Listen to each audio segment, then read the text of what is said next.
Hi friends, welcome to the channel Profs Learn. आज का हमारा टॉपिक होगा मटेरियल्स। ओके।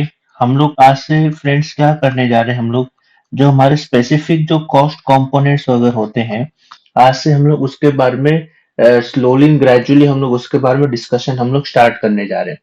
तो सबसे पहली चीज जो लिस्ट में आती है दैट इज अबाउट मटेरियल्स। तो आज हम लोग ध्यान से समझने की ट्राई करेंगे कि मटेरियल का मीनिंग क्या होता है और उसके बेसिकली कितने टाइप्स होते हैं। ओके। सो नाउ अगर मैं मटेरियल का अगर मैं मीनिंग अगर आपके साथ डिस्कस करूं फ्रेंड्स। ओके। तो मटेरियल का मीनिंग कुछ ऐसा होता है कि that is nothing but a physical substance.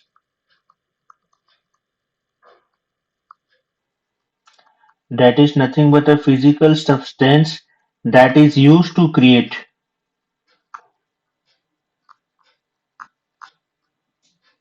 It is nothing but a physical substance that is used to create other things. Okay, simple सी चीज है, but we should be aware about its meaning and its definition. कि आपका कोई भी एक particular कोई ऐसा सब्सटेंस जिसका यूज करके आप कुछ डिफरेंट प्रोडक्ट आप मैन्युफैक्चर कर रहे हो। यानी आपके पास एक प्रोडक्ट एक्स है, आपके पास आप उस प्रोडक्ट एक्स में आप कुछ प्रोसेस करते हो। ओके। आप उस प्रोडक्ट एक्स में कुछ प्रोसेस करके आप न्यू प्रोडक्ट प्रोडक्ट वाई आप लोग क्या करते हो, मैन्युफैक्चर करते हो। आप लोग क्या करते हो, product Y as a finish product आप लोग क्या करते हो फ्रेंड्स, आप लोग मैन्युफैक्चर करते हो आप लोग। तो this is what nothing but the meaning of materials. तो मटेरियल्स का ये मीनिंग होता है। नेक्स्ट अगर हम लोग इसके समझने की ट्राई करें बेसिकली कि इसके कितने टाइप्स होते हैं। Okay, I am talking about from manufacturing organisation view point. अगर मैं इसके टाइप्स ऑफ मटेरियल की अगर मैं बात करूं फ्रेंड्स अगर आपके साथ में, तो बेसिकली इसके टाइप्स ऑफ मटेरियल्स इंक्लूड करते हैं।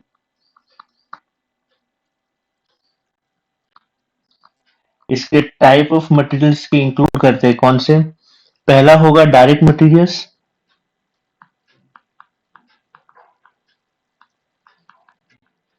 ओके।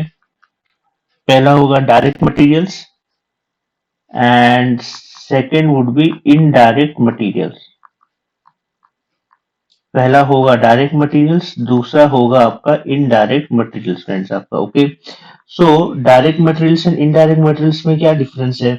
अगर मैं आपके साथ अगर मैं डायरेक्ट मटेरियल्स की बात करूं फ्रेंड्स अगर आपके साथ, तो बेसिकली आपका डायरेक्ट मटेरियल्स क्या होता है, it is use exclusively and directly for the product. यानी आप जैसे मैंने ये वाला एग्जांपल लिया आपके साथ, if you are using product X, अगर आप प्रोडक्ट एक्स यूज कर रहे हो for the manufacture of product Y, तो ये डायरेक्टली उसके लिए यूज हो रहा है। बिना प्रोडक्ट एक्स बिना रॉ मटेरियल एक्स को यूज किए हुए आप finish goods in the form of product Y आप मैन्युफैक्चर नहीं कर सकते हो आप। ओके। तो इसकी डेफिनेशन में क्या लिख सकते हो, इसकी डेफिनेशन में ऐसे लिख सकते हो, it is directly attributable.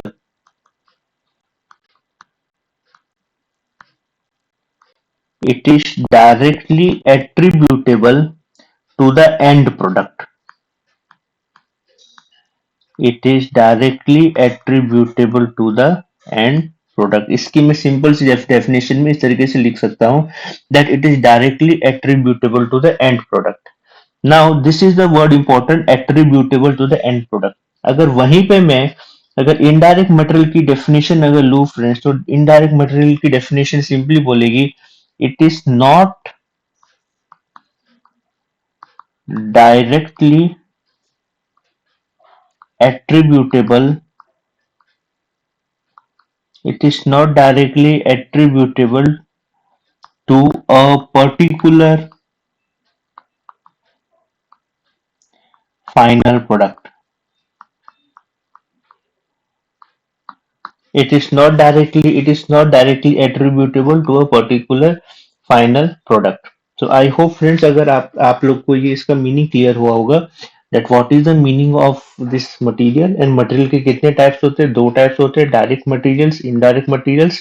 Direct materials का मैंने आपको एग्जांपल दिया, आपका ये raw material Y, sorry raw material X जिसका यूज करके आप मैन्युफैक्चर करते हो finish product Y.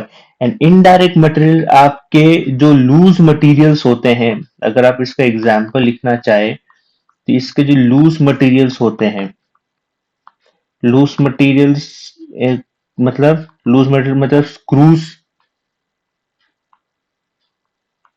Nut bolts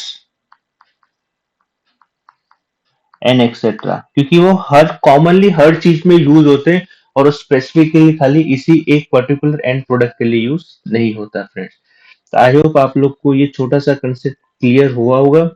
if any doubts please don't shy to, आप लोग कमेंट बॉक्स में लिख सकते हैं, मैं आपकी क्वेरी जल्द से जल्द रिजॉल्व करने की ट्राई करूंगा।